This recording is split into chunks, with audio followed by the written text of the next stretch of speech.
Assalamualaikum guys, it's your boy Syarul. Welcome back to my channel.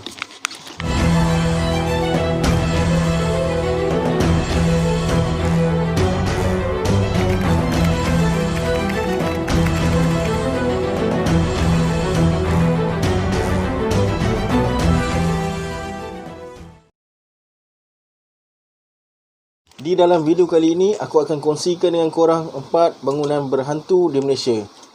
Jom! Sekitar tahun 90-an dulu, apartmen ni menempatkan pelajar-pelajar dari beberapa buah universiti, warga tempatan dan juga termasuk warga asing. Masa baru-baru pelajar ditempatkan dekat apartmen ni, bangunan ni tak ada apa-apa yang tak kena. Kegiatan diorang pun macam biasa, pergi universiti, balik universiti, mandi kolam renang yang berada di bahagian tengah apartmen ni. Apartmen ni pun diselenggara dengan baik. Tapi tahun demi tahun, keadaan apartmen ni mula berubah. Bangunan apartmen ni yang dulu ceria menjadi semakin suram. Ada kabar angin yang mengatakan bangunan ni menjadi para pelajar melakukan aktiviti maksiat. Sejak semua ini berlaku, banyak kejadian misteri yang mula terjadi dekat apartmen ini. Kejadian misteri yang berlaku dekat sini apabila butang lift menyala dengan sendiri dan berhenti pada tingkat-tingkat yang tak berpenghuni. Kalau tidak bernasib baik, bila pintu lift dia terbuka, akan muncul satu makhluk yang amat menyeramkan. Nak naik tangga pula, jumpa makhluk lain pula. Kebanyakan pelajar dekat sini mengharapkan diorang tak ada jumpa apa-apa pun. Naik lift, bila naik lift ke, naik tangga, memang hidup dalam ketakutan masa tu.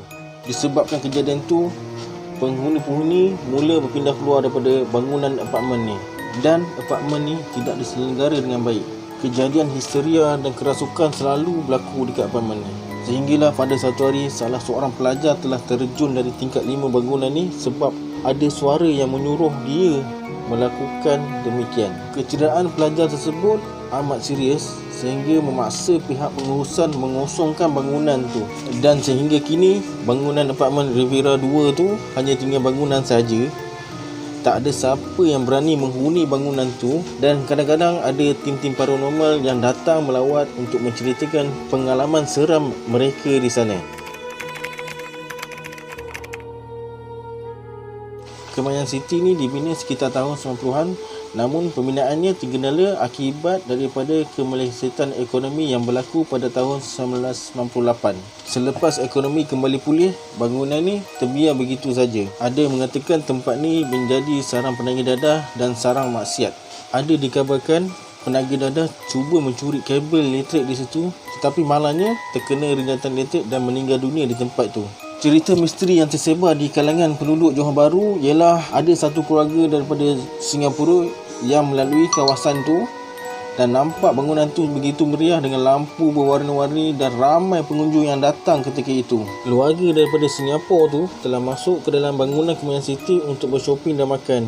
Dan setelah bersia-sia dalam bangunan tu, mereka pun beredar dari situ. Setelah beredar, mereka telah singgah ke rumah saudara mereka yang berada berdekatan kawasan tu dan menceritakan pengalaman mereka membelah belah di Kemayan City tu. Kemudian, barulah mereka tahu yang sebenarnya bangunan Kemayan City ni hanyalah bangunan kosong dan terbengkalai. Barang-barang yang diorang beli dekat Kemayan City tu hilang begitu saja. Dan duit baki yang diorang terima daripada beli barang tu semua bertukar menjadi daun kering. Rumah banglo ni pernah mendapat liputan yang meluas sekitar tahun 1992 apabila 2 orang kanak-kanak lelaki dan seorang pembantu rumah, semuanya warga asing, telah mati dibunuh oleh seorang pengawal keselamatan. Pembunuhan mereka tu dikatakan secara kejam. Mereka telah dicampak dan disembunyikan di dalam lubang najis di belakang rumah tu. Akibat daripada perbuatan pengawal keselamatan tu, dia telah ditangkap dan telah menjalani hukuman mati. Rumah banglo tu terbiar begitu saja apabila pemilik rumah tu balik ke negara asal dia. Dikatakan orang ramai yang lalu lalang di hadapan rumah tu akan ternampak kelibat 2 orang kanak-kanak dan seorang wanita. Lebih-lebih lagi pada waktu senja. Kini rumah tu telah dirobohkan sepenuhnya dan tinggal hanyalah sepihan-sepihan dia.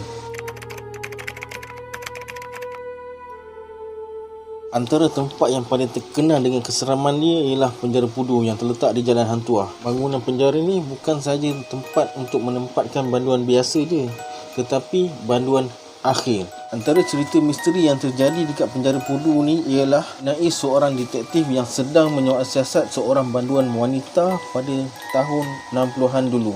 Ketika sedang menyiasat banduan wanita tu, tiba-tiba kepala banduan wanita tu jatuh dan tergolek hingga ke pintu bilik.